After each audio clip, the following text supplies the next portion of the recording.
ثاقب سعید نمائندہ اب تک موجود ہیں، ان سے ہم اس بارے میں بات کریں گے آج کے قومی اسمبلی کے اجلاس کے حوالے سے اور جو 27ویں آئینی ترمیم کی جو تمام 59 شقیں ہیں جو منظور کی گئی ہیں۔ ثاقب، قومی اسمبلی کے اجلاس کے احوال سے مکمل طور پہ آگاہ کیجیے گا۔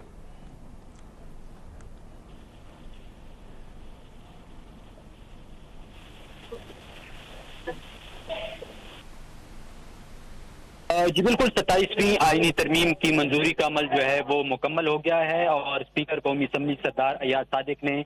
اس کا اعلان کیا اور انہوں نے کہا کہ 233 ووٹ جو ہیں وہ آئینی ترامیم کی جو حمایت ہے اس میں سامنے آئے اور 4 ووٹ جو ہیں وہ اس کی مخالفت میں آئے۔ اسپیکر کی جو اعلان کے بعد وزیر اعظم شہباز شریف نے خطاب کیا اور انہوں نے تمام تر جو پارٹیز ہیں جنہوں نے حمایت کی ان کا شکریہ ادا کیا۔ وزیر اعظم سابق وزیر اعظم میاں نواز شریف، صدر مملکت آصف علی زرداری، بلاول بھٹو زرداری اور جو عوامی نیشنل پارٹی ہے ایمل ولی خان کا نام انہوں نے لیا۔ اسی طرح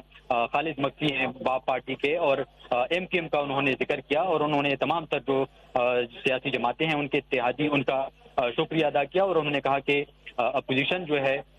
ان کو بھی اب یہ دیکھنا چاہیے کہ گالم گلوچ یا ایک دوسرے پر دشنام ترازی جو ہے وہ نہیں کرنی چاہیے، بلکہ ہمیں یہ سلسلہ جو ہے وہ آگے لے کے جانا چاہیے۔ دوسری سائڈ پہ بلاول بھٹو زرداری نے جو اسپیچ کی تھی اور انہوں نے 18ویں ترمیم اور صوبوں کے جو معاملات ہیں اس پر انہوں نے بات کی تھی، تو اس کا جواب دیتے ہوئے وزیر اعظم شہباز شریف نے کہا کہ ہم ایسا کوئی فیصلہ نہیں کریں گے جس صوبے جو ہیں ان کو اعتراض ہو یا دیگر جو سیاسی جماعتیں ہیں ان کو اعتراض ہو۔ انہوں نے کہا کہ میں ماضی میں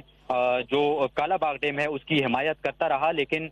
چونکہ وہ اس پر دیگر صوبے جو ہیں وہ تیار نہیں، تو میں ایسے 100 ڈیم جو ہیں ان کی پھر مخالفت کروں گا۔ اور انہوں نے کہا کہ تمام تر جو معاملات ہیں، انہوں نے کہا کہ بلاول بھٹو زرداری نے ٹیکس کے معاملات کا ذکر کیا اور انہوں نے کہا کہ صوبے جو ہیں انہوں نے بہتر طریقے سے ٹیکس کلیکشن کی، تو انہوں نے کہا کہ یہ ایک اچھی بات ہے، لیکن یہ کچھ ایسے معاملات ہیں جن پر ہمیں بیٹھنا ہوگا اور اتفاق رائے سے کچھ فیصلے جو ہیں وہ کرنے ہوں گے۔ انہوں نے کہا کہ تمام تر معاملات جو ہیں وہ اسی طریقے سے حل ہوں گے کہ جب تمام تر اکائیاں جو ہیں وہ کسی بات پر راضی ہوں گی تو اس کے بعد ہی اس قسم کی ترامیم لائی جائیں گی یا اس قسم کے بڑے فیصلے جو ہے وہ ہوں گے، لیکن انہوں نے کہا کہ اس پر ہم سب کا بیٹھنا ضروری ہے اور انہوں نے کہا کہ یہ صرف ٹیکس کے معاملات جو ہیں وہ نہیں ہیں بلکہ دیگر بھی کچھ معاملات ہیں جن پر ہمیں بیٹھ کر ڈسکشن کرنی چاہیے اور افہام التفہیم سے ان کے عمل اور ایک حل جو ہے وہ تجویز کرنا ہوگا۔ اسی طرح انہوں نے تمام تر سیاسی جماعتیں ہیں ان کا ایک طرف شکریہ ادا کیا اور دوسری طرف انہوں نے کہا کہ اگر اپوزیشن نے آج ہماری مخالفت کی ہے تو میں اس پر کچھ نہیں کہوں گا، بلکہ یہ ان کا حق تھا جو انہوں نے استعمال کیا۔ اس سے پہلے آئینی ترمیم جو ہے وہ سینٹ میں پیش کی گئی اور 2/3 اکثریت سے وہاں پر منظوری دی گئی اور اس کے بعد یہ معاملہ جو ہے قومی اسمبلی کی جانب آیا اور قومی اسمبلی نے بھی اس پر یہاں پر اس میں تقاریر جو ہوئیں، حکومت کی جانب سے بھی کچھ سخت تقاریر ہوئیں، اپوزیشن کی جانب سے بھی سخت تقاریر ہوئیں، لیکن آخر میں 224 ووٹ جو تھے وہ 2/3 اکثریت کے لیے حکومت کو چاہیے تھے آئینی ترمیم کی منظوری کے لیے، لیکن 2/3 اکثریت سے بھی زیادہ بڑھ کر 233 ووٹ جو ہے وہ آئینی ترمیم کے حق میں آئے اور نتیجتاً یہ جو آئینی ترمیم ہے اس کی منظوری جو ہے وہ عمل میں لائی گئی اور اس کے بعد اسپیکر قومی اسمبلی نے اس کا اعلان کیا۔ لیکن 2-3 چیزیں جو ہیں جن کی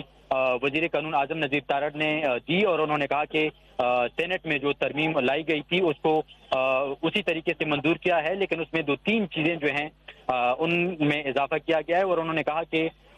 چونکہ اس پر ابہام تھا کچھ لوگوں کو کہ جو چیف جسٹس کی حیثیت ہے وہ کیا ہوگی، انہوں نے کہا کہ موجودہ چیف جسٹس جو ہیں وہ جب تک ریٹائر نہیں ہوں گے اس وقت تک وہی چیف جسٹس جو ہیں یعنی یحییٰ افریدی جو ہیں وہ چیف جسٹس رہیں گے اور جب وہ ریٹائر ہوں گے تو اس کے بعد جو